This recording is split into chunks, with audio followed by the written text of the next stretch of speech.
J'ai rencontré un voyageur de retour d'une terre antique qui m'a dit « 2 jambes de pierre immenses et dépourvues de buste se dressent dans le désert. Près d'elle, sur le sable, à moitié enfoui, gît un visage brisé dont le sourcil froncé, la lèvre plissée et le rictus de froide autorité disent que son sculpteur sut lire les passions qui survivent encore dans ces objets sans vie, à la main qui les imita et au cœur qui les nourrit. » Et sur le piédestal apparaissent ces mots. « Mon nom est Ozymandias, roi des rois. Voyez mon œuvre, ô puissant et désespéré. » Auprès, rien ne demeure. Autour des ruines de cette colossale épave, infinie et nue, les sables monotones et solitaires s'étendent au loin. Je suis dans la plaine des Jars, au Laos. Ce vaste plateau d'altitude, nommé le Chiangkuang, héberge l'un des sites archéologiques les plus mystérieux au monde. Des jarres en pierre. Plus de 2000 jarres ont été taillées dans la roche il y a des milliers d'années de cela.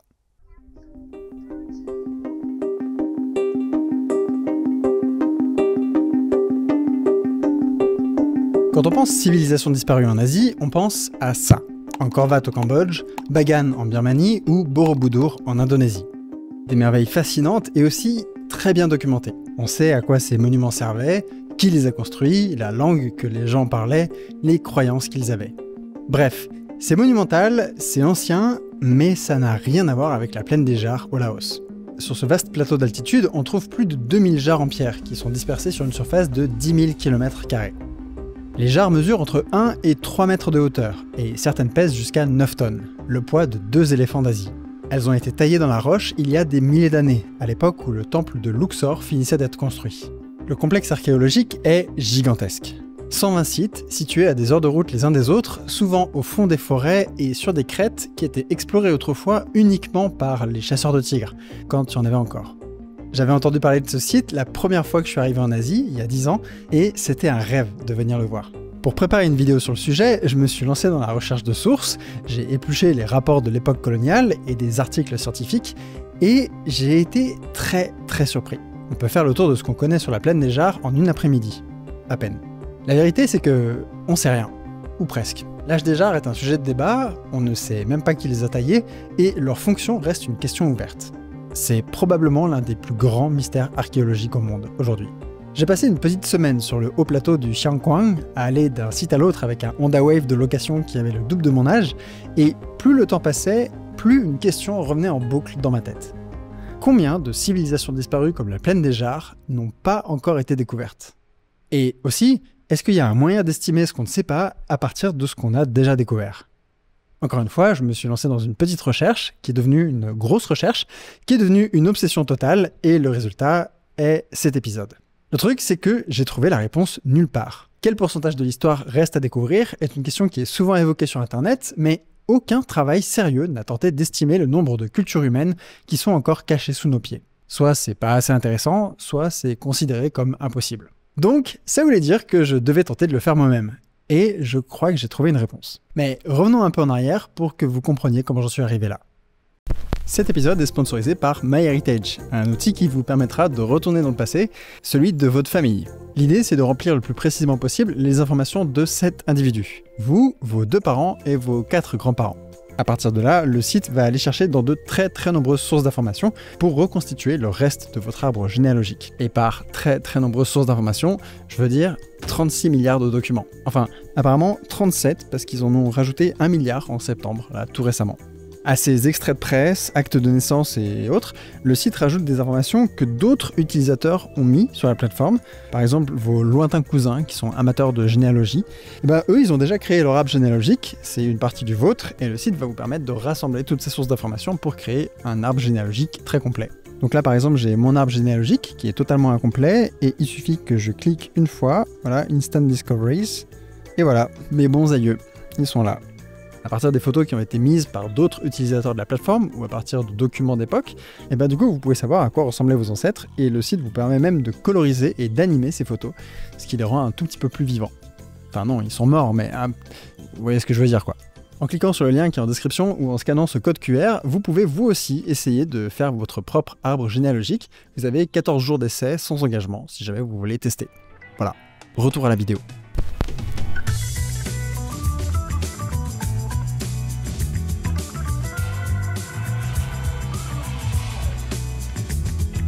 Pour aller voir les jarres, je suis monté à Luang Prabang. À l'époque, ça voulait dire des heures et des heures de bus, mais cette ancienne ville coloniale française est aujourd'hui connectée à la capitale par une ligne de train à grande vitesse qui a été construite récemment par la Chine, ce qui accélère vraiment le voyage. Merci Chi. Foncer à travers la campagne extrêmement rurale et pauvre du Laos dans un train futuriste à 300 km/h est une expérience très particulière. Unique au monde, vraiment. Depuis Luang Prabang, on prend ensuite un bus pour Phon Savan.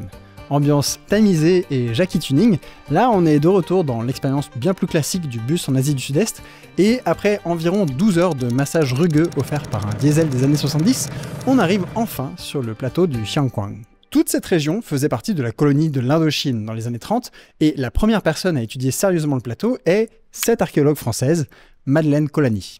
Cette photo a été prise en 1932 à Hanoï, et regardez-moi ce magnifique chapeau à rallonge. Et regardez-moi cette moustache totalement interdite. Avec sa sœur et une équipe de locaux, Madeleine prospecte la région.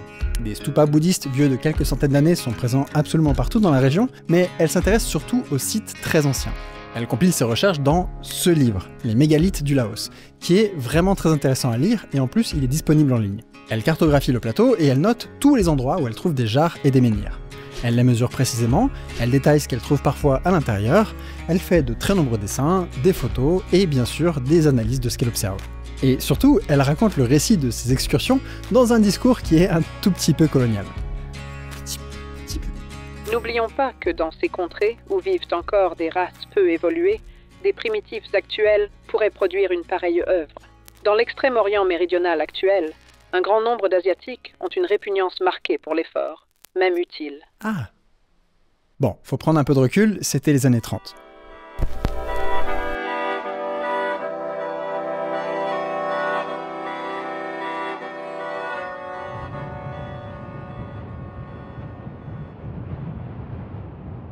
Au site numéro 1, elle découvre cette grotte avec cette ouverture qui fait une sorte de cheminée. Elle trouve des ossements calcinés dans la grotte et elle en conclut que c'était sans doute un crématorium préhistorique. On peut toujours visiter la grotte, ce que j'ai fait d'ailleurs, et elle est entourée des plus grosses jarres jamais trouvées. Cet endroit est très fréquenté par les locaux qui viennent se poser pour des pique-niques, des rendez-vous romantiques ou des séances photos. Les ethnies du plateau avaient apparemment la théorie que les jarres sont des récipients qui étaient utilisés autrefois par des géants pour boire du vin de riz. On reste dans le thème du pique-nique, mais Madeleine trouve des ossements dans certaines d'entre elles. Selon elle, les gens brûlaient d'abord les corps dans la grotte et déposaient ensuite les restes dans les jarres. D'autres archéologues ont ensuite proposé que les corps auraient plutôt été laissés à pourrir dans les jarres, mais quels que soient les détails macabres, beaucoup y voient une fonction funéraire. Madeleine excave d'autres objets, des perles, des effigies, des bijoux en bronze, et elle rentre à Hanoï. Elle y meurt en 1943. La plaine des jarres bascule ensuite dans la guerre, et elle sera oubliée du monde scientifique pendant plus d'un demi-siècle.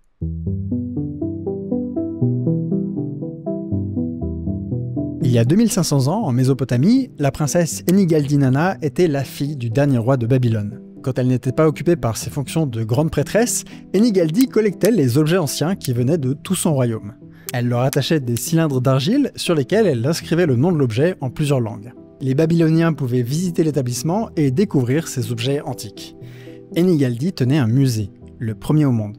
Son père était le roi Nabonide, et lui aussi, il était fasciné par l'archéologie, et par les civilisations qui avaient précédé celles dont il avait la charge. Les Babyloniens vivaient entourés de ruines d'empires comme Akkad ou Sumer. Ces civilisations appartenaient à la lointaine antiquité pour eux, et Nabonide commandait des fouilles pour mieux les comprendre, et pour offrir des reliques au musée de sa fille. Les Babyloniens, qui représentent pour nous le lointain passé, étaient eux-mêmes anxieux de mesurer l'épaisseur de l'histoire. C'est un peu vertigineux, je trouve. On découvre pas des nouvelles civilisations tous les jours, mais c'est quand même beaucoup plus fréquent que ce qu'on imagine. Göbekli Tepe, en Turquie, considéré comme une simple colline avec des pierres tombales dans les années 60. Dans les années 90, un archéologue allemand regarde ces pierres de plus près et il commence des fouilles. Ses recherches ont révélé ce site gigantesque qui a tout simplement réécrit notre vision de la préhistoire. La civilisation de Caral, au Pérou, découverte à la fin des années 90, début 2000. C'est la plus ancienne civilisation connue du continent américain, dont la première ville aurait été érigée en 3500 avant Jésus-Christ. C'est plus vieux que l'épopée de Gilgamesh, que Stonehenge ou que même les pyramides de Gizeh. On pensait auparavant que seuls des chasseurs-cueilleurs vivaient sur ces hauts plateaux à l'époque, alors qu'en fait, il y a des gens qui construisaient des cités, qui cultivaient du maïs et qui faisaient des tabourets avec des vertèbres de baleines. La civilisation de Sanxingdui, en Chine, découverte à la fin des années 80. Cette société florissait il y a 3700 ans et a produit des sculptures en bronze absolument incroyables, des masques en or et des poteries de cochons Angry Birds. La civilisation de l'Oxus dans l'actuel Turkménistan et Afghanistan, découverte par un archéologue soviétique à partir des années 70. Elle a produit des sculptures gravées absolument magnifiques il y a 3000 ans et il a fallu attendre la chute de l'URSS pour que le reste du monde découvre son existence. Et waouh, que cet archéologue avait un très joli chapeau. Je suis extrêmement envieux. Dans la forêt amazonienne, des campagnes de télédétection au lidar, une technologie qui bombarde le sol de millions d'impulsions laser pour créer une carte topographique extrêmement précise, ont révélé l'existence de milliers de terrassements géométriques, de plateformes, de routes, là où on pensait qu'il n'y avait jamais eu que des bandes isolées de chasseurs-cueilleurs. Et ça, ce sont des civilisations entières qui ont été découvertes dans l'intervalle d'une vie humaine. Pour les villes, le rythme est encore plus fou. En 2001, les restes de la cité-état mythique d'Éliké ont été retrouvés dans un lagon du Péloponnèse. La ville avait été submergée par un tsunami légendaire. En 2022, un immense complexe de la culture Cassarabé a été retrouvé dans la forêt amazonienne, en Bolivie, abandonné il y a 600 ans et totalement invisible sous la canopée. En janvier 2024, un réseau de cités-jardins interconnectés par des routes sur des dizaines de kilomètres a été découvert en Équateur, une société qui a prospéré il y a 2500 ans. Quelques mois plus tard, des chercheurs ont découvert les traces d'une méga-cité maya, baptisée Valeriana. Et il y a quelques mois, en juillet 2025, des archéologues ont annoncé la découverte d'une nouvelle cité de la civilisation Caral, vieille de 3500 ans. Bref, j'arrête là, on pourrait vraiment continuer pendant des heures, mais je pense que vous voyez l'idée. Si on trouve encore autant de civilisations et de sites majeurs qui étaient auparavant inconnus, c'est qu'il doit y en avoir plein d'autres. La question est donc, ok, mais combien ?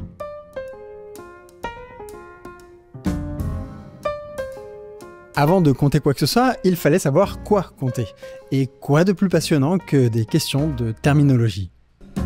On se dit souvent que les civilisations sont des entités assez explicites, évidentes. Vous connaissez peut-être ces cartes qui montrent la zone d'influence de chaque société au cours du temps. C'est assez fascinant, on peut remonter à n'importe quelle période et on trouvera toujours des civilisations dont on n'avait absolument jamais entendu parler auparavant.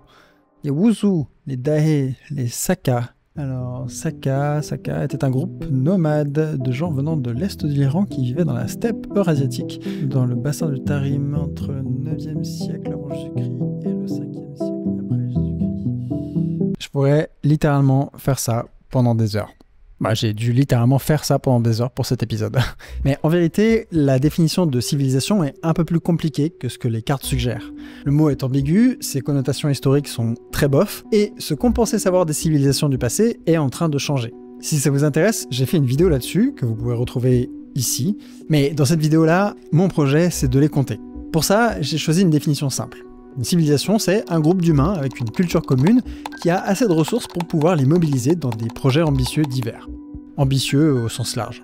Bâtir des grosses cités monumentales sur les hauts plateaux andins, fabriquer des masques en bronze gigantesques dans la Chine, ou creuser des milliers de jarres quelque part au Laos. Voilà, bon, ça c'est fait, super. Maintenant, comment est-ce qu'on compte ?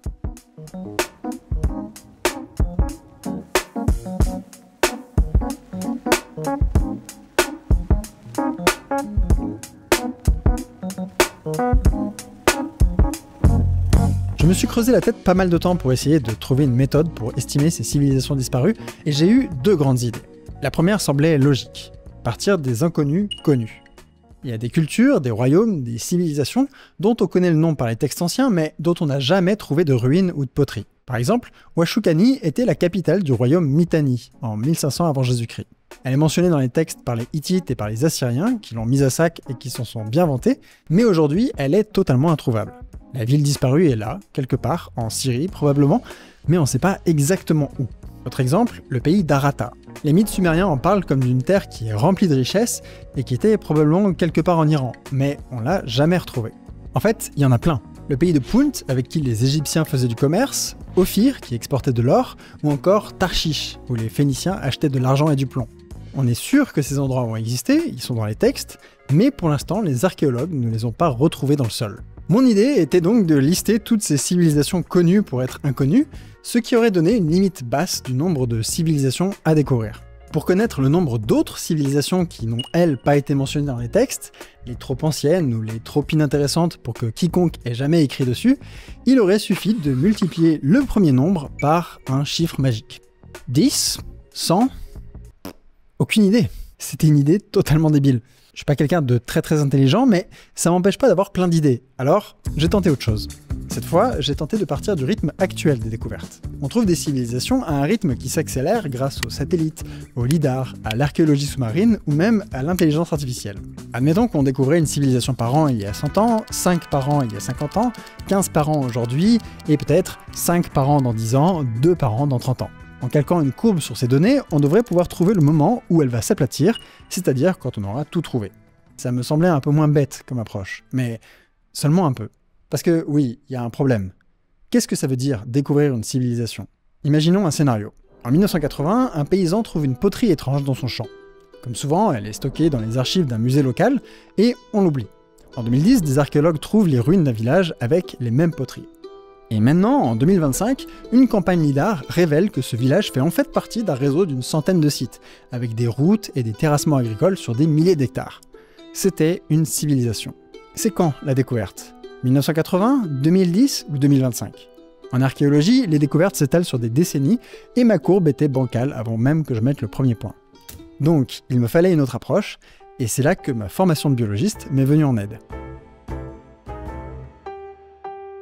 Au début des années 30, Alexander Corbett passe ses journées dans la jungle malaisienne à attraper et identifier des papillons. Il note scrupuleusement le nombre de fois qu'il a capturé chaque espèce. Papillon doré à pois, 54 fois, papillon à rayures, une seule fois, et ainsi de suite. Ça lui donne ce tableau, avec la fréquence d'observation et le nombre d'espèces. 6 espèces ont été vues 15 fois, 12 espèces ont été vues 14 fois, et 118 sont tellement rares qu'elles n'ont été observées qu'une seule fois. Après 2 ans passés dans la forêt, il se pose une question. Quel est le pourcentage des papillons qu'il a réussi à voir par rapport à l'ensemble de ceux qui existent? Beaucoup d'espèces se cachent très bien dans la nature. D'autres ne sortent que très rarement de leur terrier ou sont minuscules, donc il faut passer énormément de temps pour les repérer, par rapport à d'autres qui sont vachement plus visibles. Cette question l'intrigue, et quand il rentre en Angleterre, il contacte le très célèbre mathématicien et biologiste Ronald Fisher. Fisher comprend tout de suite le problème. Ce que Alexander veut, c'est une estimation du nombre d'espèces qu'il a vues 0 fois. La question est devenue assez célèbre en biologie. C'est le problème des espèces inaperçues.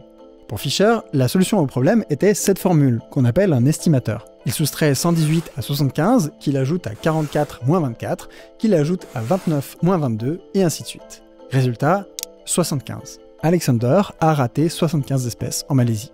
Depuis Fisher, de nombreux mathématiciens ont inventé leurs propres estimateurs. Alan Turing lui-même a travaillé sur ce problème quand il a essayé de décoder la machine Enigma.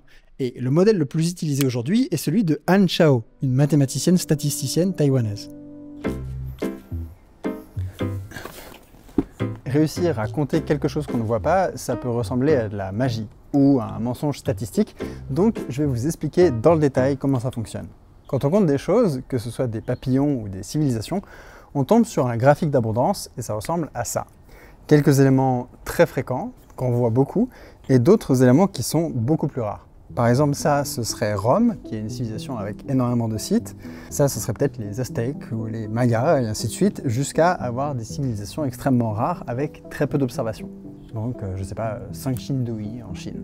Le modèle fait l'hypothèse qu'une grosse partie de la distribution n'est pas très informative pour réussir à deviner le nombre de choses qu'on n'a jamais vues, et qu'on peut en fait déduire cette proportion de choses qu'on n'a jamais observées à partir des choses qu'on a observées une fois, qu'on appelle les singletons, et des choses qu'on a observées 2 fois, c'est-à-dire les doubletons.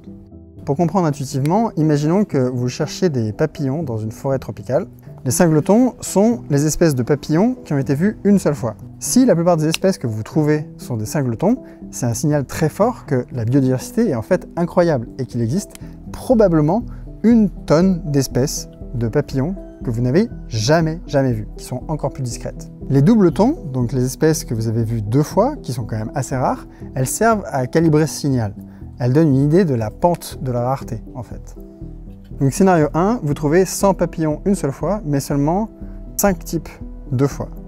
La chute, elle est extrêmement brutale. Ça signifie que dès qu'il y a un papillon qui est un peu rare, il devient extrêmement rare. La pente vers l'invisible, elle est très raide. Donc la quantité de papillons qui sont inconnus, elle doit être gigantesque. En bref, le rapport entre les singletons et les doubletons mesure en quelque sorte la gravité de notre ignorance, et on peut s'en servir pour estimer le nombre de choses qu'on n'a jamais observées. Dans des termes mathématiques, l'intérêt de se débarrasser d'une grosse partie de la distribution, qui est une distribution de poissons tronqués d'ailleurs, et de se concentrer sur les singletons et les doubletons, c'est qu'avec quelques passe-passe mathématiques que je ne ferai pas semblant de comprendre, ça nous permet de tomber sur une équation. Le nombre de choses qu'on n'a pas encore observées est au minimum aussi grand que le nombre de choses qu'on a vues une fois au carré, divisé par 2 fois le nombre de choses qu'on a vues 2 fois.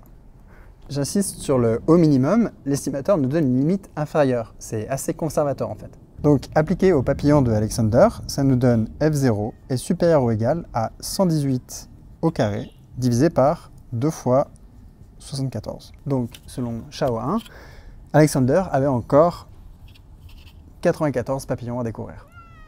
Ah, bien sûr.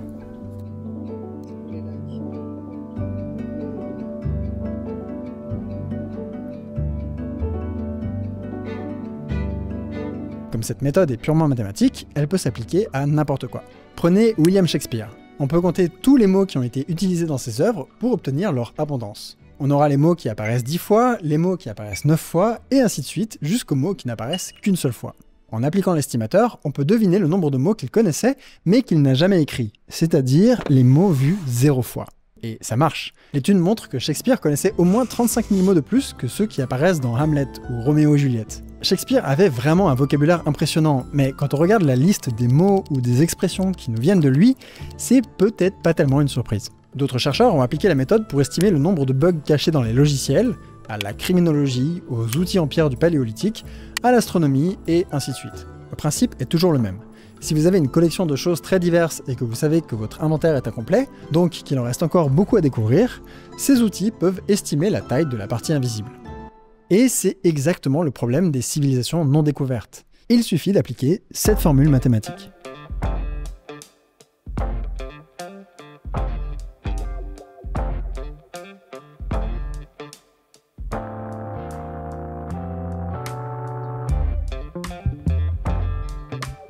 Le plateau du Xiangkhouang est la zone au monde qui a été la plus bombardée de l'histoire.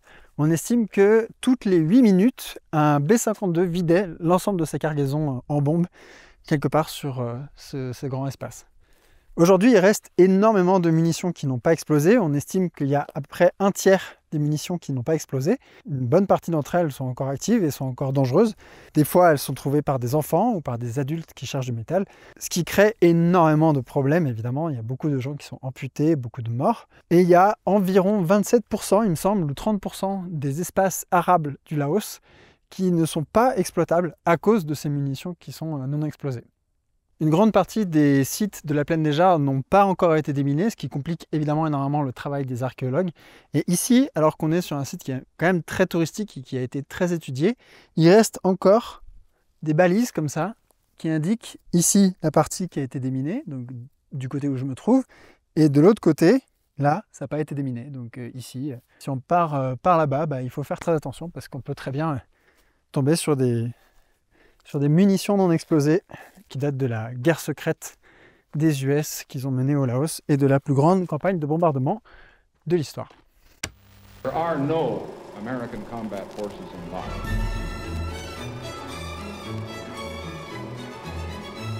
We do have aerial reconnaissance. We do have perhaps some other activities. I won't discuss those other activities at this time.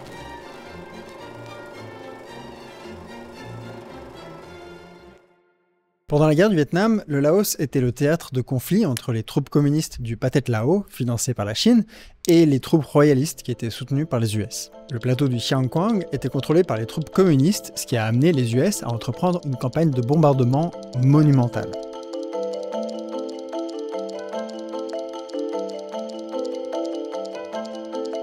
Donc au Laos, il reste des millions et des millions de munitions dans la nature, et ce sera un travail colossal pendant des générations de réussir à enlever tout ça. Évidemment, ça complique énormément le travail des archéologues, puisque ils ne peuvent pas travailler sereinement. Il faut d'abord déminer un site avant qu'ils puissent correctement le fouiller, quoi. Donc c'est très très compliqué, ce qui a énormément retardé le travail, l'avancée de la recherche sur la plaine des Jarres et sur le peuple de la plaine des Jarres. Much of the early fighting took place on the plain of Jars, but in the 1960s, most of them bore the scars of modern war. Certains sites archéologiques ont été littéralement des champs de bataille. Le site numéro 1 est le plus important et le mieux connu, avec les plus grosses jarres trouvées pour le moment, et il a subi un barrage d'artillerie pendant la guerre. Des jarres explosées, fendues en deux. Des cratères d'obus monumentaux partout, y compris sur des sites historiques. Donc j'ai fait un petit modèle 3D du site numéro 1 sur Blender, en prenant en compte les données topographiques. Donc là, ce qu'on voit ici, c'est la grotte. Donc là, j'ai mis des petites lumières pour qu'on voit tous les trous des cratères d'obus. Chaque lumière, là, c'est un trou d'obus. Et en fait, on voit ici toutes les petites jarres à côté. Vraiment, littéralement à côté. À côté ou dans les trous d'obus, d'ailleurs. Et ça, c'est juste l'artillerie. On peut partir du principe que toutes les zones qui n'ont pas été nettoyées activement sont couvertes de munitions non explosées cachées dans le sol, ce qui motive moyennement les archéologues. En même temps, normal, vu que leur métier c'est de littéralement fouiller le sol. La conséquence, c'est qu'on ne sait pas grand-chose sur les jarres. Le gros des informations est rassemblé sur 7 excellents sites. On y retrouve toutes sortes d'informations sur les jarres, comme la forme de la cavité, l'inclinaison des jarres, le type de roche, ou même des objets qui ont été trouvés autour. Tiens, ils ont trouvé un franc de l'époque coloniale. 1902, République française. L'âge des jarres est une donnée très récente, par exemple. En 2021, Louis Shewan et son équipe ont utilisé la datation par luminance stimulée optiquement sur les sédiments qui étaient situés sous les jarres. Et les résultats sont incroyables. Certaines jarres ont été mises en place il y a plus de 3000 ans, entre 1240 et 660 avant notre ère. Mais ce qui est vraiment étonnant, c'est que les ossements humains trouvés autour des jarres sont beaucoup plus récents, entre le 9e et le 13e siècle après Jésus-Christ. Donc, près de 2000 ans après la création des jarres, des gens se sont dit que ça ferait des super tombes. C'est exactement comme si nous, aujourd'hui, on décidait d'aller s'enterrer dans des cimetières romains. Comme on ne peut pas vraiment relier les jarres avec les restes humains de la même époque, on ne peut pas être certain que la fonction originelle des jarres était vraiment funéraire. Est-ce que les gens qui ont été inhumés là sont les descendants des gens qui ont taillé les jarres 2000 ans plus tôt? Ou est-ce qu'ils ont simplement réutilisé un lieu qui leur semblait sacré? Aucune idée. Comme tout ce qui n'était pas en pierre a disparu, je trouve que c'est même intéressant d'essayer d'imaginer l'environnement qu'il y avait autour à l'époque. Peut-être que les gens faisaient des villages temporaires autour des jarres, ou des fêtes. Peut-être qu'il y avait des constructions en bois. Ou alors c'était plutôt des points de passage pour les caravanes de sel, comme le pensait Madeleine Colany. On sait pas. J'avais pas vu, mais il y a un couvercle ici aussi. Hop.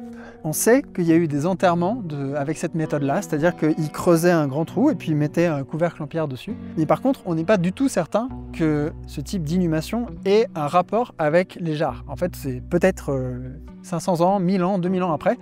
Ça, on n'en est pas du tout sûr. En fait, on n'a aucune idée de qui vivait dans la région il y a plusieurs millénaires. C'était probablement pas des Thaïs, cette famille de peuples dont font partie les Lao, puisqu'ils semblent être arrivés dans la région plusieurs siècles après la création des jarres. Peut-être des Mon, qui étaient déjà en Asie du Sud-Est pendant la préhistoire. D'autres jarres ont été retrouvées dans l'état d'Assam, à plus de 1000 km du Laos, et donc il y a peut-être un lien entre les deux. Peut-être pas. On ne sait rien, en fait. La preuve qu'il reste énormément à découvrir, c'est que la dernière campagne de prospection, en 2020, a révélé 25 nouveaux sites de jarres cachés dans la forêt. 25 d'un coup. Tout récemment, cette chercheuse indépendante, qui n'est associée à aucun laboratoire, a découvert une sculpture incroyable, le philosophe. Donc, des chercheurs qui s'autofinancent peuvent faire des découvertes comme ça dans la forêt, et Madeleine Colany serait sans doute très fière, mais c'est quand même un signe très clair qu'il y a encore énormément de trouvailles à portée de main. Les sites archéologiques de l'âge du bronze d'Asie du Sud-Est se comptent sur les doigts de la main. Il y a quelques sites en Thaïlande, quelques-uns au Cambodge et d'autres au Vietnam. La région entière est vraiment sous-étudiée. Les sites sont moins accessibles, plus dangereux, il y a moins de facultés d'archéologie et moins d'argent qui est investi dans le domaine. Bref, les civilisations anciennes d'Asie du Sud-Est sont très probablement des espèces de papillons rares.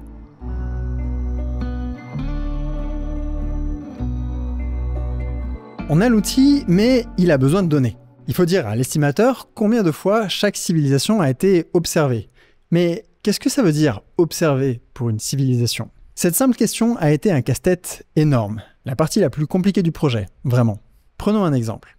Pour une société dont il ne reste qu'une trace à un seul site, c'est facile. Il y a évidemment une seule observation. Par exemple, au moment de sa découverte, la culture de Nok du Nigeria n'était connue que par un seul site, le village de Nok. A l'inverse, une civilisation comme Rome et ses innombrables colonies comptent pour beaucoup d'observations. Jusque-là, c'est intuitif. Mais par exemple, la plaine des Jars, est-ce que c'est une seule observation, qui serait le plateau tout entier, ou est-ce qu'il faut compter chaque agglomérat de Jars, et dans ce cas-là, il y en aurait plus d'une centaine? D'autre part, si on décide que l'île de Pâques, par exemple, constitue une seule observation, une île égale un site, ça a pour effet de dire au modèle « on trouvera sans doute d'autres de la société île de Pâques en cherchant mieux », ce qui est très peu probable. Et à l'inverse, la plaine des Jars est à peine explorée, et ça paraît une bonne idée de dire au modèle « on ne l'a vu qu'une fois, si on cherche plus, on en trouvera plus, des comme ça ». En plus de ça, définir des unités distinctes est un problème insoluble en archéologie, et les bases de données qui visent à quantifier le passé sont critiquées pour de très nombreuses raisons. Des philosophies s'opposent pour savoir s'il faut regrouper les sites des cultures qui sont proches, ou s'il faut les distinguer, sachant qu'elles s'influencent toujours les unes les autres. Définir une limite temporelle d'une culture est rarement simple, puisqu'elle change graduellement.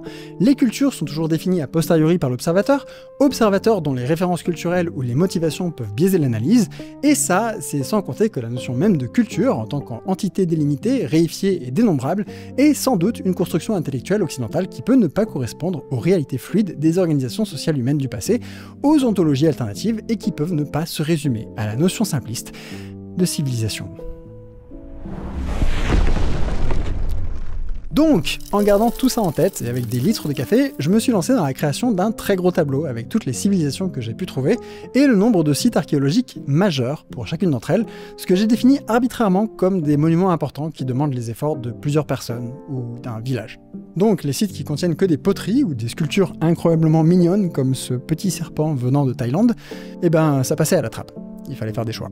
Je me suis pas non plus embarrassé avec toutes les sociétés connues avec de très nombreux sites, puisque l'estimateur Chaoin se base uniquement sur les singletons et les doubletons. Donc ciao les Mayas, les Égyptiens et toutes les autres civilisations de Normie, il me fallait des trucs très obscurs.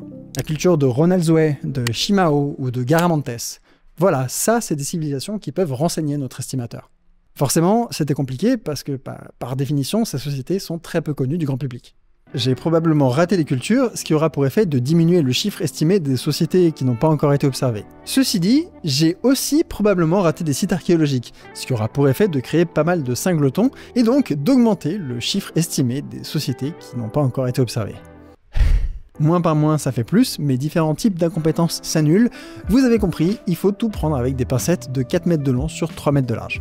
C'est vraiment galère. Et honnêtement, je comprends pourquoi personne n'a jamais publié d'article scientifique sur le sujet. Je suis sûr qu'il y a déjà pas mal d'archéologues qui sont sur Turkish Airlines pour aller se faire réimplanter les cheveux qui se sont arrachés en regardant mes vidéos. Ouais, mais bon, en même temps, un archéologue sans calvitie, est-ce que c'est vraiment un archéologue, quoi? Bref, j'ai essayé de faire au mieux, et voici le résultat. La plupart de ces lignes sont des civilisations extrêmement obscures. J'ai mis d'autres sociétés plus connues dans un deuxième tableau en dessous, mais comme on l'a vu, ces civilisations-là ne servent pas dans l'analyse. Avec ce tableau, on a le nombre de singletons et de doubletons, et il ne reste plus qu'à utiliser l'équation de Chaoin pour connaître les civilisations observées 0 fois, ce qui nous donne 89. Il reste au moins 89 civilisations à découvrir. Je ne sais absolument pas quoi faire de cette information. 89. Ok. Bon, je rappelle quand même que la méthode est très discutable. La création du jeu de données a été particulièrement pas évidente. Il n'y a pas de quoi publier un article scientifique sur le sujet, pas pour le moment en tout cas, mais si vous êtes archéologue ou historien et que vous êtes intéressé par la technique, n'hésitez pas à vous servir. Le tableau est en description et il est open source, ou sinon vous pouvez aussi tout refaire de zéro. Je comprendrais qu'après mes blagues sur la calvitie, on soit pas dans les meilleurs termes. Donc, ce nombre va sans doute évoluer, surtout si des gens compétents m'aident à améliorer le tableau, mais on peut déjà remarquer quelques petites choses intéressantes. Par exemple, l'estimateur est très sensible à la présence des cités-États. Ugarit, dans l'actuelle Syrie, Garamantes, dans le Sahara, ou Sanxingdui en Chine, ces sociétés étaient centrées sur une ville, donc un site archéologique. Ces singletons font largement augmenter l'estimation. Une autre chose qu'on peut observer, c'est qu'il y a assez peu de sites européens dans le tableau. Ça peut surprendre, mais en fait c'est totalement normal. Il y a tellement de recherches qui sont faites en Europe que la plupart des sociétés sont observées par bien plus que 2 sites archéologiques. Comme c'était pas utile dans le modèle, elles sont pas dans le tableau. Enfin, on peut voir que beaucoup de sites rares sont en Chine, et j'ai pas vraiment d'explication à ça. Peut-être que l'archéologie est plus récente et qu'il a fallu attendre la fin de la révolution culturelle, je sais pas. Ou alors c'est peut-être que j'ai pas eu accès aux bonnes sources, qui sont peut-être en mandarin. Honnêtement, j'en ai aucune idée. Donc voilà, 89 civilisations restent à trouver.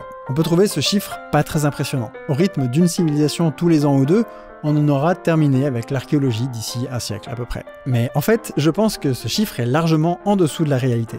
Une grosse hypothèse sur laquelle se base Shao1 pour faire des estimations correctes, c'est que l'échantillon collecté est un sous-ensemble aléatoire et représentatif de l'ensemble qu'on essaye d'estimer. Un papillon qui a été attrapé au hasard dans la forêt, un mot qui est pioché dans l'ensemble du vocabulaire, et ainsi de suite. Sauf que les archéologues ne choisissent pas leur site au hasard. Pas du tout, même. Certains continents sont plus explorés que d'autres, des régions gigantesques sont sous les eaux, envahies de mines ou inaccessibles pour des questions de géopolitique. En d'autres termes, ce tableau n'est pas un échantillon aléatoire et représentatif, et il est fort probable que ce résultat soit très en dessous de la réalité.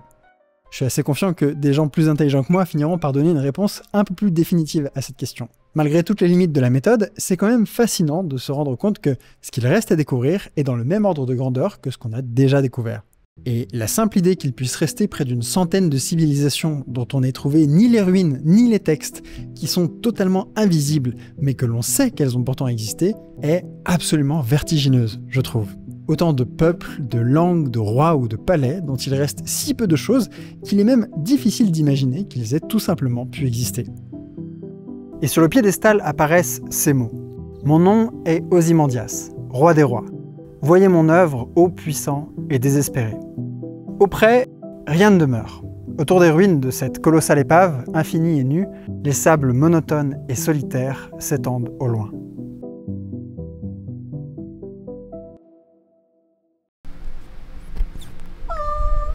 Merci encore à MyHeritage d'avoir sponsorisé cette vidéo. Si jamais le service vous intéresse, le lien est en description. Et merci tout particulièrement aux tipeurs et aux tipeuses. Si je peux faire ce genre de projet complètement ambitieux et même un peu foufou, c'est grâce à vous, et ça depuis que la page Tipeee existe.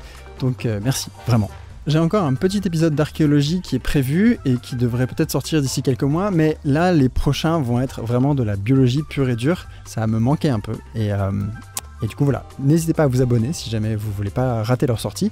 Et d'ici là, je vous souhaite une très bonne journée, soirée. Salut!